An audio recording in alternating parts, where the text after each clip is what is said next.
皆さんこんにちは。ギター教授の YouTube チャンネルへようこそ。今日は、オーストラリアのクイーンズランド大学の、メインキャンパスではなくてガッタンキャンパスという、100キロぐらい離れてるのかな、センターからの、農学部のキャンパスに来ています。すごい広いですね。これ1100ヘクタールぐらいあるとか言ってましたね。で、僕は24年間クイーンズランド大学に勤めてますけれども、初めて来ました。ということで、今回はですね、マレーシアのユニマップというマレーシアの大学の、学生さんとかを連れて、ここに、ツアーに来ました。もうみんなご飯食べに中に入ってるんで急ぎます。皆さんこんにちは。改めまして、野木田教授の YouTube チャンネルへようこそ。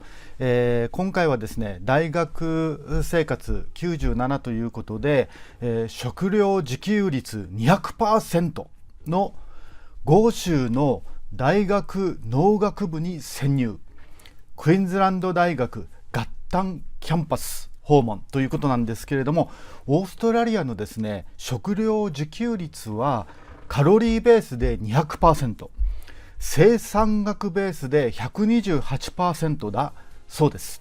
で、牛肉などのですね、肉類とか小麦などの穀物、そして、果実とか野菜など多くの食料品を日本へ輸出しているということでですね、日豪の関係は、LNG とか石炭、鉄鉱石などのエネルギー資源だけではなくてですね、食料品でも、関係が支えられているということなんですけれども、特にですね、オージービーフっていうのはすごく有名ですけれども、実はですね、コシヒカリなどの、短粒米っていうんですかね、もう明治時代に高須賀穣さんという方がビクトリア州で、日本米の生産に成功されています。今オーストラリアのスーパーとかで、気軽に、入手できるサンライス、とかですね、スシライスとかあるんですけれども、これも、高須賀さんのおかげだというふうに思います。で、そのサンライスの、ホームページによるとですね、1905年明治38年3月14日、高須賀穣は妻と二人の子供を連れてビクトリア州メルボルン港に着いたということで、米作りには特別な知識が必要です。日本では代々の農家が生業としてやっています。米作りは大量の水を必要とし、病気も発生しますが、他のどの作物にも適さない湿地で作ることができますということをアピールして、それが聞いて1906年7月にビクトリア州政府は300エーカーですね、120ヘクタールの土地を米作りのために提供することを閣議決定されたそうです。120ヘクタールっつったらうちの大学、クイーンズランド大学のセントルシアキャンパスと大体同じぐらいですね。かなり広大な土地を、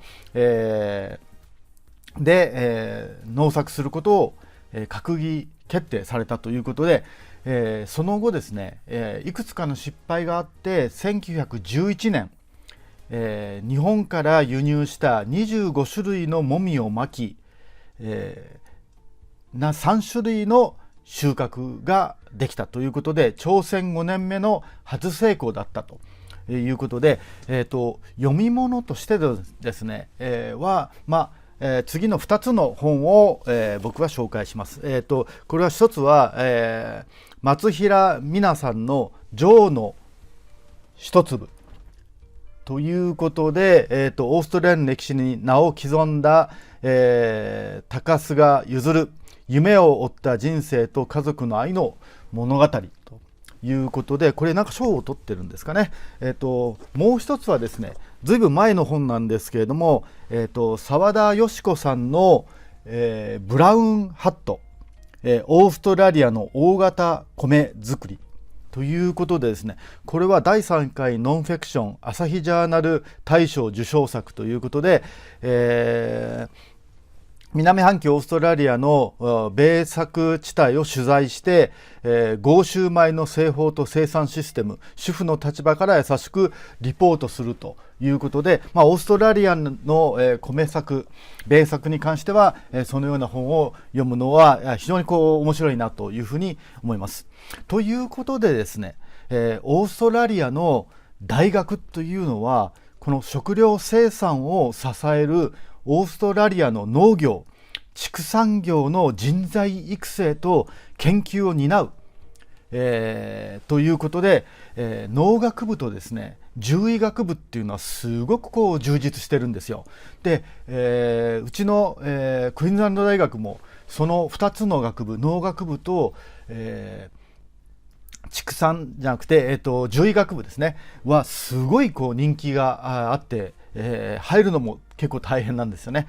で、先日ですねマレーシアの連携先の大学ユニマップという大学との学生さんと、職員の方々、職員の方々は、僕の、博士課程の、学生さんだった人たちが、マレーシアの大学に戻って、大出世してますので、その方々を連れて、我がクイーンズランド大学の農学部と獣医学部があるガットンキャンパスを訪問してきました。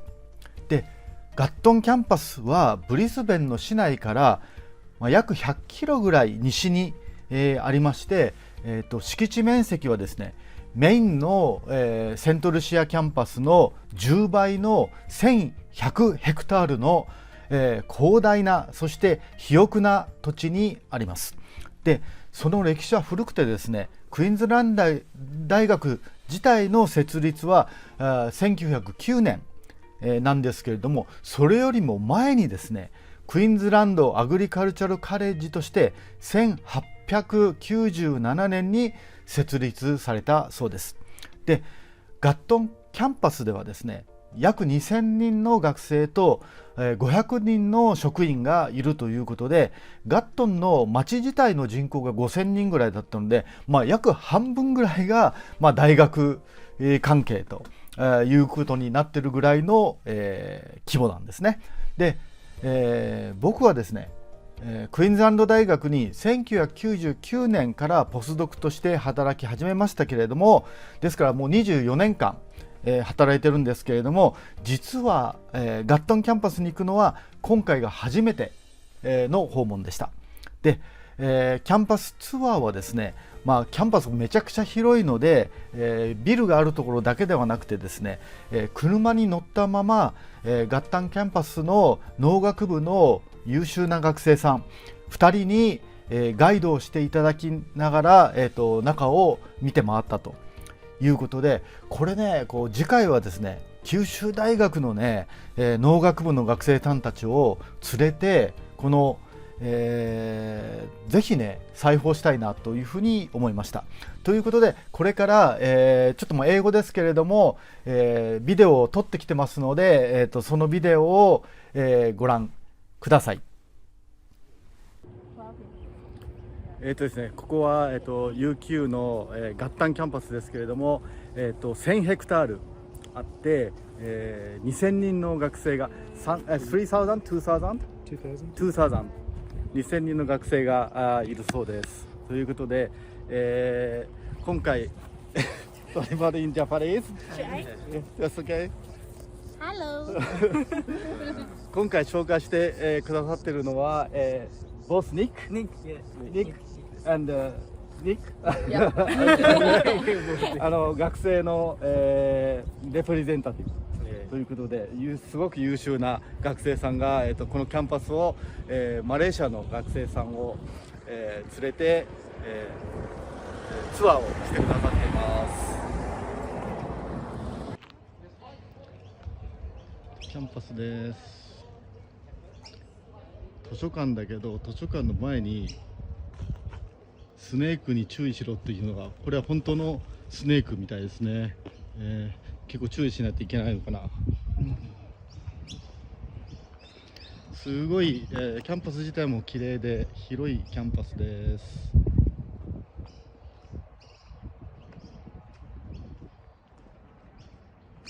キ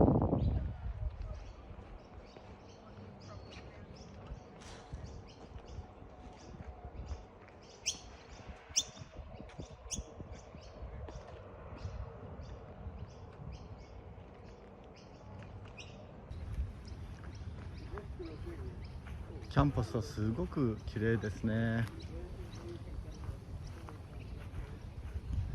あ、なんか牛の絵が。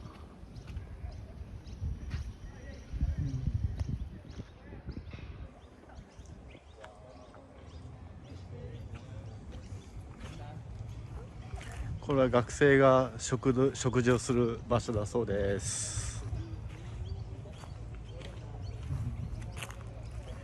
2000人の学生と550人ぐらいのスタッフがいるキャンパスだそうです。ということで、ガッタンの町の、人口が5000人ぐらいなので、ここの、キャンパスだけでも、その半分以上の、人口があるということですね。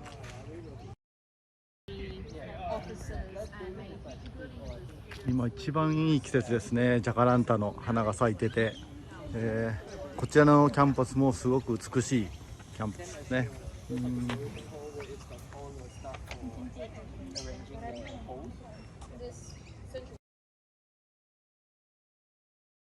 Vet science is obviously one of our largest proponents here. Is vet science also done at St Lucia campus? No. No, it used to be. Yes, it used to be up until I believe 2011. It got moved out here, and we've been the basis of vet ever since. Okay. We have 4 halls of residence, which are these buildings along here. Each one has 3 blocks, and in total they house just over 430 students. Okay. So they run like the colleges at St Lucia? Yeah, pretty much run like the colleges, except it's all like the same. They all have the same dining hall. Okay. They all get together on Wednesday nights to do things like sport and all that. So the 400 students at here. Yeah, 430 students. I believe we currently have just under 420 on housing here. We are totaling just over 2,000 students in total. Motion arrays so that they can all pick up flight in different directions. Is that as close as we can get to that? Pretty much here. So this one is 3 megawatt. Yes. Uh, Yeah, so we produce enough power to supply, I believe it's just under 1,000 homes annually. The amount of power supply, most of it goes into the campus. so this one is going to grid? Back to grid? Yeah, most of it does go back. This large facility here is WASP, so this is the Queensland Animal Science Precinct. It is the largest animal research precinct in the Southern Hemisphere currently. It is mainly focused on livestock production animals, so they can cover everything from mice up to horses, so they tend to focus on cattle, sheep, goats and pigs. We did also have the piggery here until it got torn down at the start of this year. It was still completely compliant, it just wasn't up to the standard that PQ wanted, so, but yeah, they cover everything from, they do a lot of work into viruses and tick prevention, a lot of vaccination research. Currently they've got a couple of cattle feed trials going and a lot of research into goats. We found that with the drought, a lot of our properties out west were bringing in the feral goat populations that thrive out there, and we're fattening them up and selling them out when they didn't have enough feed for cattle. And so goats have really gotten a lot of funding recently as a potential more drought tolerant source of feed.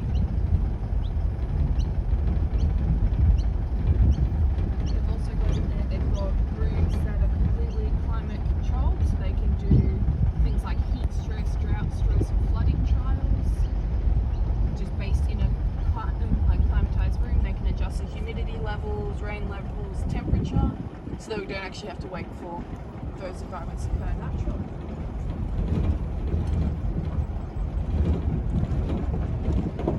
That's great. I saw a lot of Our first wildlife science students. It's made mostly for water birds, which they obviously love. The large island animals to stop predation from foxes, wild dogs, anything like that. And Yeah, pretty much. They've got a small dam on the other side and a couple of bird watching hides for students that might like to spend their time bird watching, or got a little wildlife wetland walk through there as well that the students can go through. Old white boy at the back, and we've got a couple of 2-year-olds that we have retained from the recent sales.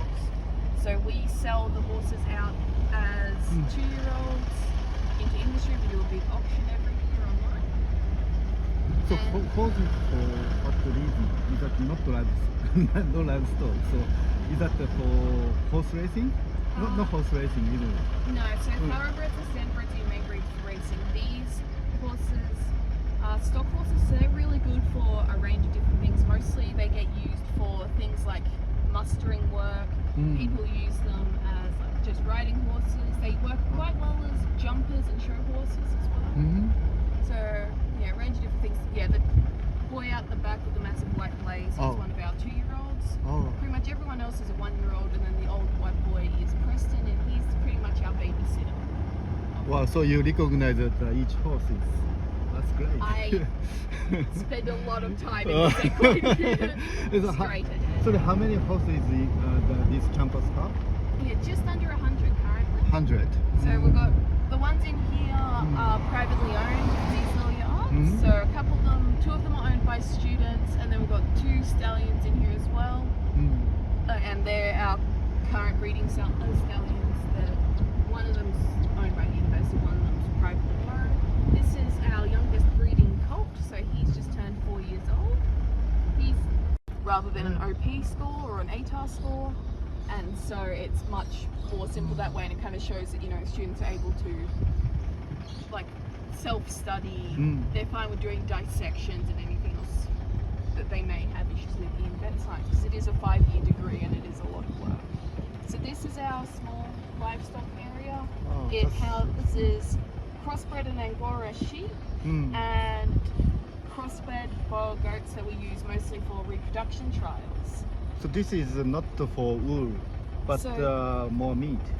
The sheep are about a combination of both. The ones here are completely teaching herds, so we don't really, I mean, we do shear them because you have to shear the sheep to keep them healthy, but we're not breeding them to shear.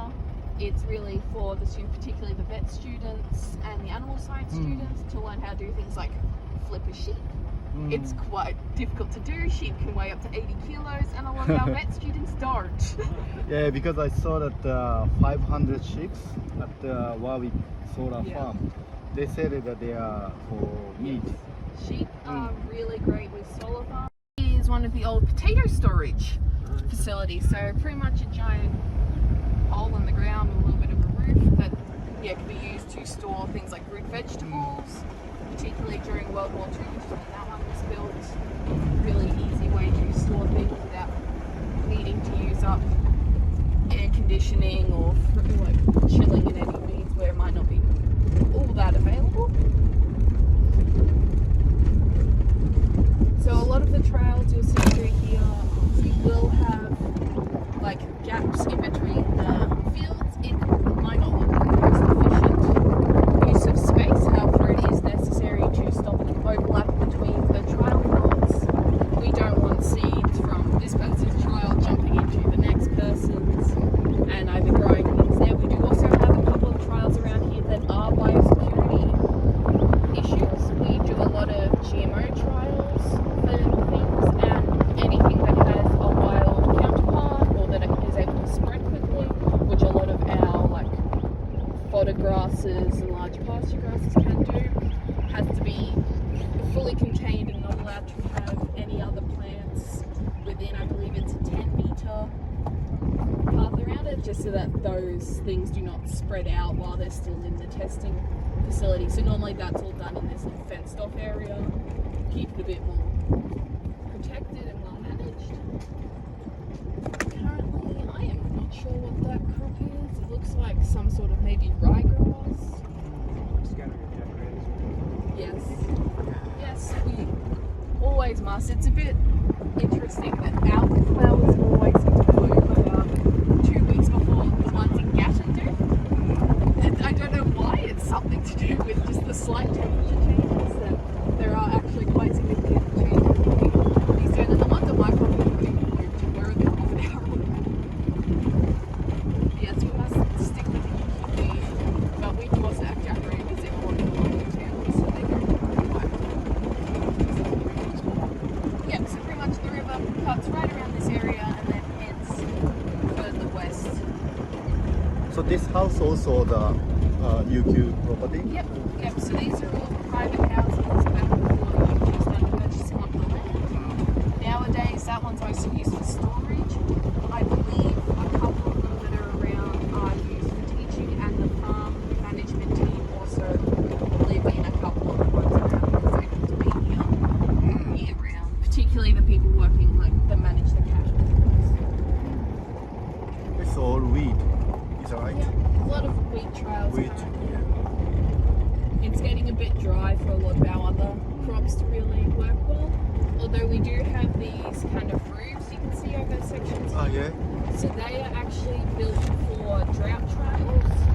The greenhouse? So the greenhouses are very new. They're currently in preparation for being able to do increased water levels and those sorts of things. But the little roofs here, they actually they move independently. They are based off a solar array.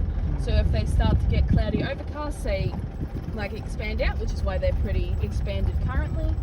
And that is pretty much their goal is to stop any water reaching the crops that are underneath them. So you can irrigate from here? Yes, we are able to irrigate off of the Lockyer River. Oh, that's the river. Yes, a lot of places around here can. A lot of the properties are based off of grandfather clauses and actually have unlimited access. We are allowed, I believe it's 80 milliliters irrigation, so it's more than sufficient. Yes, so that goes into the Brisbane River. So it's pretty much about boggle coming out. It's never dried up. It gets low. Everything really does. Looks like It's the really water color. No. Yeah, Clear so water. we do not have as many tea trees around here. You get a lot more tea trees. That's what causes a lot of the browning of the water is the oils coming out of the tea tree plants because it is quite a brown oil and it will naturally sap into the water and does make it very brown. So not necessarily less healthy. It's just that it's got tea trees around it that work into the oil. But yes, so this river, we've never seen it go dry. This is one of the houses where someone's living in at the moment, so a lot of options around. It's also fed by a lot of underground bores. We have really great underground water sources around here that a lot of people will pump out of the bores, and very few of them ever run dry as well, which is why Gatton region is great for vegetable growth because we do have the ability to irrigate year round. We don't get as much water as the coast does, don't get as much rainfall, but we are able to irrigate out.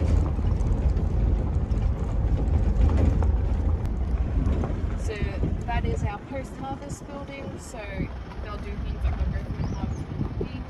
They can do things like analysis of the seed numbers, the shape of it, the coloration, all those sorts of things. So a lot of their post-harvest work can be done. Then analyze a lot of things. We do also have a lot of areas that are fully netted over. Again, they are current crop trials that are not allowed to be accessed into the general population. So I believe, unless it's changed in the last couple of months, in the lead up to open day, those netted areas were being used for pest resistance trials. And so because they netted over, you're actually able to release some things like pests and diseases into them, as well as using GMO cropping, so that we can actually see the effects that those things have and without damaging the general environment. Because disease trials you can do a lot easier, but pests you need full coverage of to make sure that they don't grow outside of where they're meant to.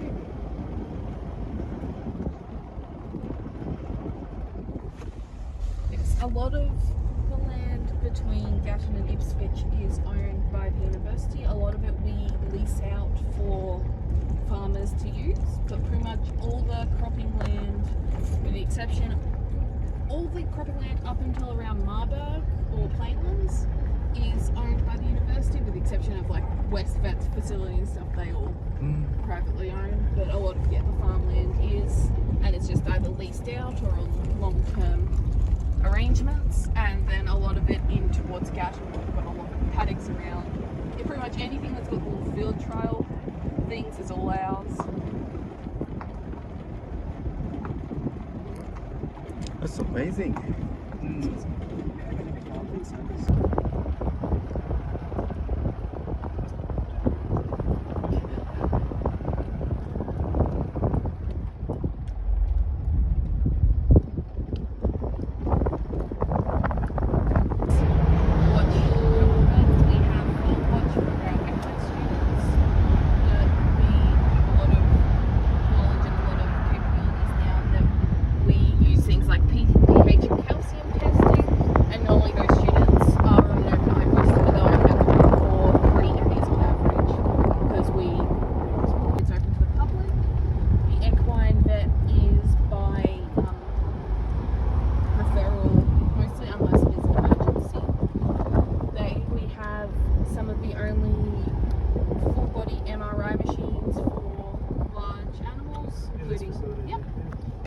So our equine MRI machine is pretty much fitted out.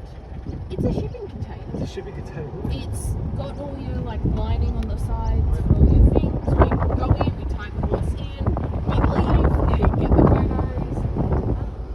Pretty much it's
out of hours work, and they, because it is shifted roster work, they also get paid a set amount regardless of how many hours they work. So they get paid for an 8-hour shift. Normally they will work around 6 to 7 hours, but it does vary a little bit day to day. So yeah, we do milking in here. We also do like our main, we bring the cows in here for rectification, so that students will do palpation and preg testing for us. When they calve down, they will, pretty much the day that they calve, we'll let them drink for another 3 days, so they get colostrum, which has a bit of antibiotics and stuff, and then we'll put them in the calving shed, and they will stay in individual bays for 2 weeks, and then they go into small group bays, and then with that little group of cows the same age as them, they will move out through the paddocks as they get older. For the cats, for the pet clinic, for cats have a lot of things like feline herpes virus, FIV, which is like kind of like HIV or like feline AIDS. So we don't take general public blood donations like we do for dogs. So the students in vet science, vet tech, they get the opportunity to go in there and do all your things like day-to-day handling, cleaning of pens, all that kind of base work. The 4th-year vets will do their first live surgeries on the dogs there, doing desexing. And then you can also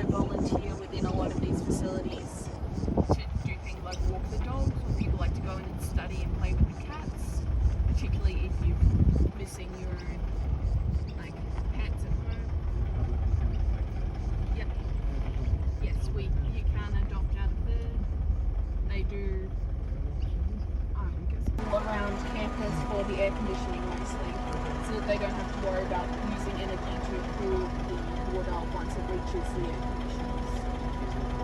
Uses the natural cycle of the day So to where the heat coming from? Sun, right? Yeah. So the heat comes through the sun, and then it's also got insulated underground storage areas for cooling because So some media for thermal storage. yeah, Is that right? yeah. So underground summer storage. This is a bit of a pilot facility. Yeah, it's pretty new. It was only completed. ドクターアリフです。僕の教え子なんですけれども、今、マレーシアの大学でめちゃくちゃ出世して、偉くなってます。で、今、クイーンズランド大学に、学生さんを連れてきています。